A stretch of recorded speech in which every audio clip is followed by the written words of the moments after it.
Welcome again. वापस से हम आपके सामने वैसे ही ऑप्टिकल इंस्ट्रूमेंट का, जैसा हमने पिछले लेक्चर में, पिछले सेशन में पार्ट 1 में माइक्रोस्कोप पढ़ा था, उसी तरह से ऑप्टिकल इंस्ट्रूमेंट का जो एक और इम्पॉर्टेंट पार्ट आता है वो आता है टेलीस्कोप। टेलीस्कोप छोटे थे आप लोगों ने, छोटा सा ब्लैक कलर का टेलीस्कोप होता था। आप लोग दूर की कोई चीज़ देखने के लिए, या जो क्रिकेट खेलने जाते हैं, क्रिकेट के शौकीन होते हैं, वो लोग टेलीस्कोप लेके जाते हैं और टेलीस्कोप से हम देखते हैं। तो टेलीस्कोप एक ऐसी चीज़ है जो सब नोन है उसके बारे में, हमें उसी की वर्किंग पढ़नी है। लेकिन हम सिंपल टेलीस्कोप की वर्किंग नहीं पढ़ेंगे, हम जो पढ़ेंगे वो एस्ट्रोनॉमिकल टेलीस्कोप, जो और एडवांस वर्जन होता है टेलीस्कोप का, जिसको कि सैटेलाइट्स या प्लैनेट्स या स्काई की स्टडी के लिए काम में लिया जाता है, उसके बारे में पढ़ेंगे। हम बहुत लक्की हैं बच्चों, उदयपुर में रहते हैं और उदयपुर में हमारे पास एक बहुत बड़ी सोलर ऑब्जर्वेटरी है। अगर कभी मौका मिले आपको स्कूल से या आगे आप कॉलेजेस में जाएंगे तो आपको सोलर ऑब्जर्वेटरी अगर विजिट करने का मौका मिले तो आप ज़रूर जाइएगा। उदयपुर में जो फतेह सागर झील है उसके बिल्कुल बीच में एक सोलर ऑब्जर्वेटरी लगाई गई है। PRL एक फिजिकल रिसर्च लैबोरेटरी अहमदाबाद में है, उसी की एक ब्रांच यहाँ पर है। और वो पूरी सोलर ऑब्जर्वेटरी है, पूरे मतलब हम ये कह सकते हैं कि साल में 6 महीने यहाँ से सन की स्टडी की जाती है उदयपुर से, और साल में 6 महीने USA से सन की स्टडी की जाती है। उसमें अगर आप गूगल पे भी आप सर्च करेंगे सोलर ऑब्जर्वेटरी करके तो आप उसकी इमेज को देखना, उसमें ऊपर एक ऐसा गोल डोम जैसा बना हुआ है। वो डोम अपने आप में एक टेलीस्कोप है।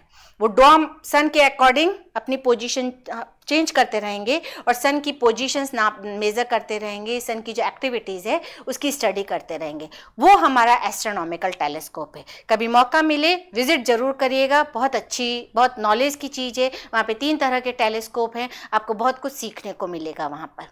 चलिए हम स्टार्ट करते हैं।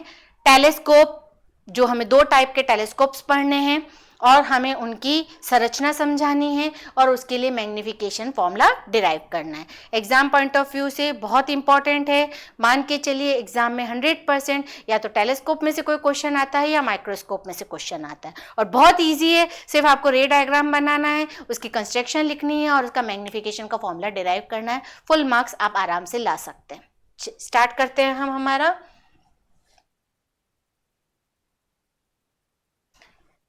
जैसा कि लास्ट लेक्चर में जब हमने माइक्रोस्कोप किया था तभी मैंने बताया था टेलीस्कोप भी 2 तरह के होते हैं। कौन कौन से होते हैं? एक एस्ट्रोनॉमिकल टेलीस्कोप होता है, खगोलीय दूरबीन होता है, जैसा कि अभी मैंने पूरा डिस्क्रिप्शन दिया आपको। दूसरा एक रिफ्लेक्टिंग टाइप टेलीस्कोप होता है, ये भी लेबोरेटरी में ही यूज़ लिया जाता है। डिफरेंस ये होता है कि एस्ट्रोनॉमिकल टेलीस्कोप में लेंसेज को काम में लिया जाता है, लेकिन जो रिफ्लेक्टिंग टाइप टेलीस्कोप है इसमें मिरर को काम में लिया जाता है। ठीक है, स्टार्ट करते हैं।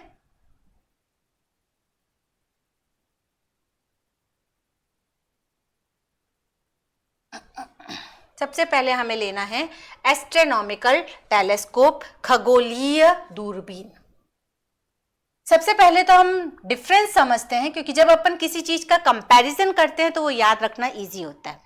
हमने पिछले लेक्चर में माइक्रोस्कोप पढ़ा, सूक्ष्मदर्शी पढ़ा, उसमें भी जो हमने कंपाउंड माइक्रोस्कोप पढ़ा, संयुक्त सूक्ष्मदर्शी पढ़ा, उसमें हमने बताया 2 तरह के लेंसेज होते हैं।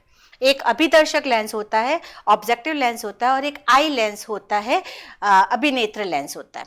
उसमें से जो अभिदर्शक लेंस था वो छोटे द्वारक का था और जो अभिनेत्र लेंस था वो बड़े द्वारक का था, क्योंकि हमारा एम था छोटी चीज को बड़ा देखना। अब जब अपन टेलीस्कोप की बात करेंगे, दूरबीन की बात करेंगे, तो हमारा एम क्या है? बड़ी चीज को छोटा देखना, क्योंकि जो स्टार है वो कितनी बड़े साइज का होगा, हम उसको आंख से देख भी नहीं पाएंगे, इतनी बड़ी साइज का होगा। हम उसको जब छोटा कर देंगे तभी उसको देख पाएंगे। यहाँ से हम आराम से देख पा रहे हैं उसको, क्योंकि उसका बहुत छोटा सा, इतनी ज़्यादा डिस्टेंस है, इतनी ज़्यादा डिस्टेंस में हमें वो बहुत छोटा दिख रहा है। लेकिन अगर आप उसको ओरिजिनली देखेंगे तो उसका साइज, आप अगर गूगल करेंगे तो स्टार का साइज अर्थ के साइज का 3 टाइम, 4 टाइम, 5 टाइम हो सकता है। ठीक है, तो हमें उस बड़े स्टार की इमेज को छोटी करनी है ताकि हम उसको देख सकें। तो हमारे जो अभिदर्शक लेंस होगा, ऑब्जेक्टिव लेंस होगा, उसका द्वारक बड़ा होगा और जो आई लेंस होगा उसका द्वारक छोटा होगा। माइक्रोस्कोप की संरचना के बिल्कुल उल्टा। माइक्रोस्कोप में ऑब्जेक्टिव लेंस छोटा था, आई लेंस बड़ा था, टेलीस्कोप में ऑब्जेक्टिव लेंस बड़ा होगा, आई लेंस छोटा होगा। सब अगर आपको पर्पस पता है कि माइक्रोस्कोप का क्या पर्पस है तो आपको इसमें कोई कंफ्यूजन नहीं होगा। अगर टेलीस्कोप का पर्पस आपको समझ में आ गया तो आपको कोई कंफ्यूजन नहीं होगा। ठीक है, अब हमें इसका रे डायग्राम बनाना है। तो क्योंकि ऑब्जेक्टिव लेंस को हम ऑब्जेक्ट देखने के लिए करते हैं तो ऑब्जेक्ट हमारा कहाँ होगा, इन्फिनिटी पे होगा ना, क्योंकि हम एस्ट्रोनॉमिकल टेलीस्कोप की बात कर रहे हैं, खगोलीय कोई वस्तु है उसकी स्टडी कर रहे हैं। तो जो भी हमारे खगोलीय ऑब्जेक्ट होंगे, एस्ट्रोनॉमिकल ऑब्जेक्ट्स होंगे, वो सब इन्फिनिटी पे। तो हम ये मान के चल रहे हैं कि हमारा जो ऑब्जेक्ट है वो कहाँ है, इन्फिनिटी पे। और जब भी इन्फिनिटी पे ऑब्जेक्ट होता है तो उससे 3 पैरेलल रेज आती है। ठीक है, ये हमने 3 पैरेलल रेज मान ली। एक रे जो ऑप्टिकल सेंटर से जा रही है, बिना मुड़े सीधी निकल गई, बाकी 2 रे अपनी डायरेक्शन से डाइवर्ट हो जाएगी और जहां पे तीनों रेज मिलेगी वहां हमें हमारी इमेज मिल जाएगी। ठीक है, किसकी, फर्स्ट ऑब्जेक्टिव लेंस पे के लिए जो ऑब्जेक्ट इन्फिनिटी पे था उसकी image A dash B dash पर मिली। अब जो ये इमेज है ए डैश बी डैश पर, ये आई लेंस के लिए ऑब्जेक्ट का काम करेगी। रे डायग्राम बनाने का तरीका बिल्कुल वैसा ही है जैसा माइक्रोस्कोप में है। ये A dash B dash eye lens के लिए ऑब्जेक्ट का काम करेगी और ये हम यहाँ पे कंस्ट्रक्शन में ये मान के चल रहे हैं कि जो हमारा ऑब्जेक्टिव लेंस की इमेज बनी है ये इमेज आई लेंस के फोकस पर बनी है। ये हमारा आई लेंस का फोकस पॉइंट है, इस पे हमारी इमेज बनी है। जब फोकस पर इमेज बनती है तो जब फोकस पर ऑब्जेक्ट होता है तो इमेज हमारी इन्फिनिटी पे बन जाती है। तो ये हमारा आई लेंस के फोकस पर ऑब्जेक्ट है, इसकी इमेज हमें कहाँ मिल जाएगी, इन्फिनिटी पे मिल जाएगी। ये पैरेलल रेज मिल गई तो हमारी जो फाइनल इमेज मिली वो इन्फिनिटी पे मिल जाएगी।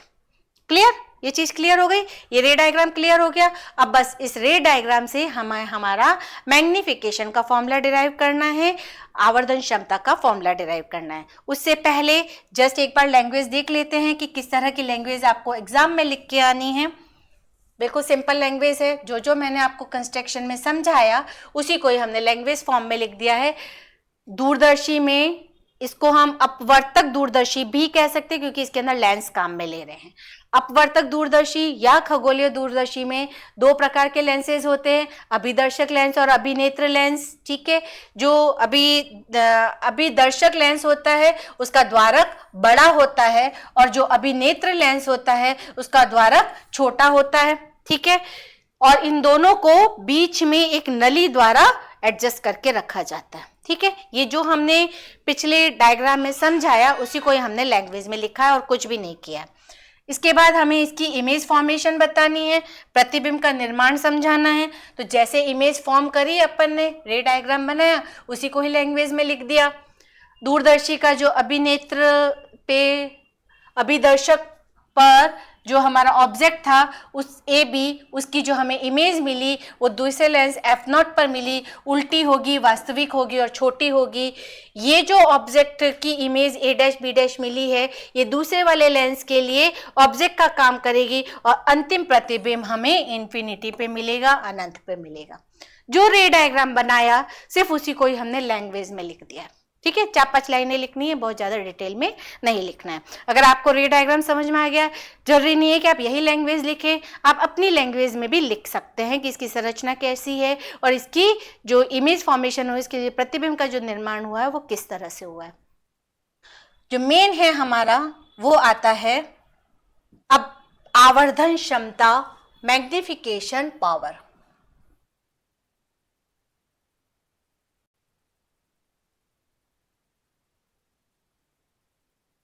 दूरदर्शी की आवर्धन क्षमता, फॉर्मूला वही यूज लेना है जो हम आप पीछे से लेते आ रहे हैं। m = tangent beta upon tangent alpha. Image ने लेंस के साथ जो एंगल बनाया उसका टेंजेंट, ऑब्जेक्ट ने लेंस के साथ जो एंगल बनाया उसका टेंजेंट। एंगल जैसा अपन ने माइक्रोस्कोप के लिए लिया था उसी तरह से है, tangent beta A dash B dash upon E A dash, tangent alpha A dash B dash upon A dash. अगर अपन ने माइक्रोस्कोप का अच्छे से समझ लिया है तो टेलीस्कोप का आप आराम से कर सकते हैं, कोई भी दिक्कत नहीं आएगी। सिर्फ वैसे ही फिगर से ट्राइंगल कंसीडर करो, उससे टेंजेंट अल्फा टेंजेंट बीटा निकालो, उसको पुट कर दो, हमारा m बन गया, मैग्निफिकेशन बन गई। जब अंतिम प्रतिबिंब स्पर्श दूरी की न्यूनतम दूरी पर बने, एक मिनिमम डिस्टेंस पर बने, तो v हो जाएगा हमारा -d, u हो जाएगा -u और f बन जाएगा fe। इन सारी वैल्यूज को हमने पुट किया और हमारा जो फॉर्मूला मिला लेंस समीकरण के अंदर पुट करके m कैलकुलेट कर लिया। ये है हमारा, ठीक है। लेंस समीकरण क्या होता है लिख देते हैं एक बार। लेंस समीकरण होता है 1/f is equal to 1/v minus 1/u, ठीक है। जो हमारा लेंस फॉर्मूला होता है वो 1/f is equal to 1/v minus 1/u होता है। पिछली स्लाइड में हम बता चुके हैं f होता है fe, ठीक है, v है -d और u है -ue। पुट कर दिया, सिंप्लीफाई किया, -1/ue माइनस माइनस प्लस बन गया। ये -1/d इसको हम इधर लेके आ जाते तो प्लस बन जाएगा, ठीक है। 1/fe कॉमन ले लिया तो ये फॉर्मूला बन गया। m के अंदर हमने इस वैल्यू को पुट कर दिया 1/ue को, फॉर्मूला बन गया। नली की जो लंबाई बन जाएगी f0 प्लस ue बन जाएगा। तो ये हमारा टेलीस्कोप के लिए, एस्ट्रोनॉमिकल टेलीस्कोप के लिए मैग्निफिकेशन का फॉर्मूला बन गया। दोनों साथ करोगे, माइक्रोस्कोप को और टेलीस्कोप को दोनों को साथ साथ करोगे तो बहुत इजीली और आराम से समझ में आएगा। आप एक दिन माइक्रोस्कोप करो और 4 दिन बाद टेलीस्कोप करोगे तो सब भूल जाओगे। आज ही आपको दोनों कंप्लीट करने हैं। माइक्रोस्कोप के भी एक बार पूरे अच्छे से नोट्स बनाएंगे, समझेंगे रे डायग्राम को, पूरा डेरिवेशन समझेंगे और साथ साथ टेलीस्कोप का भी साथ साथ करेंगे, उसका रे डायग्राम बनाएंगे, उसकी इमेज फॉर्मेशन समझेंगे और उसके लिए मैग्निफिकेशन का फॉर्मूला डिराइव करेंगे। तो आपको अच्छे से याद रहेगा, कभी नहीं भूलेंगे, गारंटी है मेरी, ठीक है। चलिए लास्ट टॉपिक जो हमारा बचता है, इस चैप्टर का भी हम कह सकते हैं कि लास्ट टॉपिक है, जो हमारा रे ऑप्टिक्स है उसका लास्ट टॉपिक है रिफ्लेक्टिंग टाइप टेलीस्कोप। जनरली इसकी केवल संरचना ही एग्जाम में पूछी जाती है, आपकी एनसीईआरटी की बुक में भी बहुत ज़्यादा डिटेल में नहीं है। रिफ्लेक्टिंग टाइप टेलीस्कोप, नाम से ही पता चला रिफ्लेक्शन हो रहा है, इसका मतलब मिरर को काम में लिया जाएगा, लेंस को काम में नहीं लिया जाएगा। ये है हमारा, इसके अंदर हमने यहाँ पे ये एक मिरर काम में लिया है, ये हमारा वे है जहां से रेज एंटर कर सकती है। ये एक सिंपल मतलब खोल कह सकते हैं, प्लास्टिक का या मेटल का, किसी का भी एक खोल बन सकता है, एक ट्यूब बन सकती है।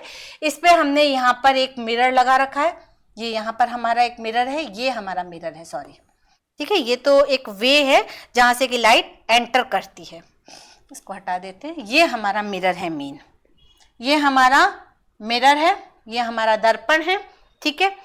रे इन्फिनिटी से जो भी हमारा एस्ट्रोनॉमिकल ऑब्जेक्ट है वहां से ये रेज आएंगी इस मिरर पर, ऐसे आएंगी, इससे टकराएंगी, टकरा कर कहाँ जाएंगी, फोकस पर जाएंगे, क्योंकि हमने इन्फिनिटी पे ऑब्जेक्ट को रखा हुआ है। जब भी ऑब्जेक्ट इन्फिनिटी पे होता है उसकी इमेज कहाँ बनती है, फोकस पर बनती है। हमने जो दूसरा दर्पण रखा है, जो दूसरा मिरर रखा है, वो हमने पहले मिरर के फोकस पर रखा है। अब समझना है कि पहला मिरर कौन सा है, दूसरा मिरर कौन सा है। ये हमारा प्रारंभिक मिरर है और कैसा है, शेप से ही पता चल रहा है ये कौन सा है, अवतल दर्पण है, ठीक है। जो कटोरी के अंदर वाला शेप है वो हमारा रिफ्लेक्टिंग है, जिस पे लाइट जा रही है, तो ये अवतल दर्पण है। और जो ये बीच वाला, जो बीच में हमने रखा है, ये कैसा है, इसका अंदर वाला शेप रिफ्लेक्टिंग है, सॉरी ऑपेक है, और बाहर वाला शेप रिफ्लेक्टिंग है, तो ये उत्तल है। जो द्वितीयक दर्पण होता है वो उत्तल होता है और जो प्रारंभिक दर्पण होता है या अभिदर्शक दर्पण होता है वो अवतल होता है।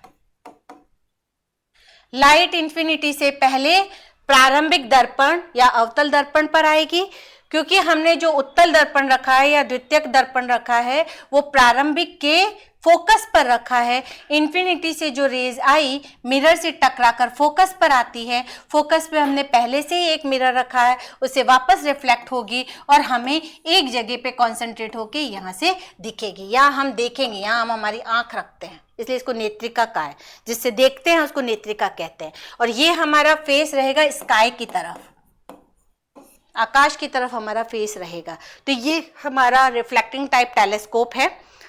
क्योंकि इसमें रिफ्लेक्शन कॉन्सेप्ट को काम में लिया जा रहा है, मिरर्स को काम में लिया जा रहा है, इसलिए हम इसको रिफ्लेक्टिंग टाइप टेलीस्कोप कह रहे हैं। ये इसकी सिंपल डेफिनेशन है, संरचना है, जिसको हमें लैंग्वेज में लिखना है, कुछ भी नहीं करना है। इसको कैसग्रेन टेलीस्कोप भी कहा जाता है, कई बार नाम में कंफ्यूज नहीं होना है, हो सकता है आपको कैसग्रेन से नाम से दे दे। कैसग्रेन साइंटिस्ट ने न्यूटॉनिक टेलीस्कोप भी कहा जाता है, न्यूटन और कैसग्रेन ने दोनों ने मिलकर इसको करा था, इसलिए उनके नाम पर भी होता है। न्यूटॉनिक टेलीस्कोप भी कह सकते हैं, कैसग्रेन टेलीस्कोप भी कह सकते हैं, और रिफ्लेक्टिंग टाइप टेलीस्कोप भी कह सकते हैं। तो कैसग्रेन ने इसको डिस्क्राइब किया था, इसकी पूरा कंस्ट्रक्शन किया था। ये एक अत्यधिक बड़े द्वारक का अवतल दर्पण का उपयोग किया जाता है। प्राथमिक दर्पण अथवा अभिदर्शक दर्पण कहते हैं, जो हमारा प्राइमरी मिरर है वो अवतल दर्पण है, और जो हमारा दूसरा होगा वो क्या होगा, उत्तल दर्पण होगा, जो हमारा सेकेंडरी मिरर बन जाएगा।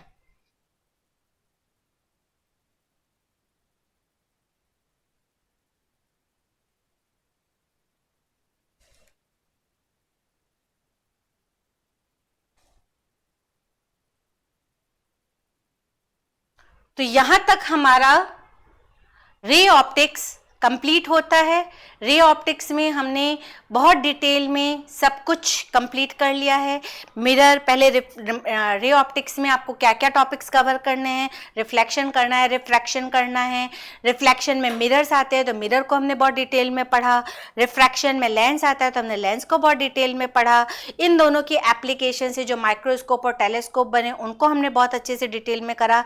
जो जो आपको कराया गया, अगर इतना आप कवर कर लेते हैं, गारंटी है 80 to 90% तो आप बोर्ड के एग्जाम में आराम से ले आएंगे। साथ साथ मैं आपको बताते भी गई हूँ कि कौन कौन से क्वेश्चंस लॉन्ग टाइप में पूछे जाते हैं, कौन कौन से क्वेश्चन शॉर्ट टाइप में पूछे जाते हैं। नोट्स आपके पास सारे प्रोवाइडेड है। अब जो करना है वो आपको मेहनत करनी है। बिना स्ट्रगल के विक्ट्री नहीं मिलेगी, मेहनत के बिना सफलता नहीं मिलेगी। अब जो टाइम है वो सिर्फ मेहनत का टाइम है, मेहनत करनी है, पढ़ना है। कोई डाउट हो तो आप मुझसे आराम से पूछ सकते हैं। मेरी जो वीडियो है उस पर आप कमेंट करके मुझसे पूछ सकते हैं कि ये समझ में नहीं आया, आप इसको समझाइए, मैं उसका रिप्लाई दूंगी। आप लोगों को वीडियोस अच्छे से देखने हैं। एक बार में समझ में नहीं आया, दूसरी बार देखिए, दूसरी बार में समझ में आया, तीसरी बार में देखिए, चौथी बार में तो समझ में आ ही जाएगा, रट जाएगा आपको। ठीक है, तो आपका काम है अब रे ऑप्टिक्स को पूरा कंप्लीट करना। मिलेंगे ऐसे ही इंटरेस्टिंग टॉपिक्स फिजिक्स की जो आपके 12th बोर्ड के लिए इम्पॉर्टेंट हैं उसके साथ, क्योंकि ये बेस है। इसके बाद आप किसी भी फील्ड में जाएंगे, अगर आपने 11th-12th की फिजिक्स अच्छे से कर ली, आपको आगे के हायर एजुकेशन के फिजिक्स में कहीं कोई दिक्कत नहीं आएगी।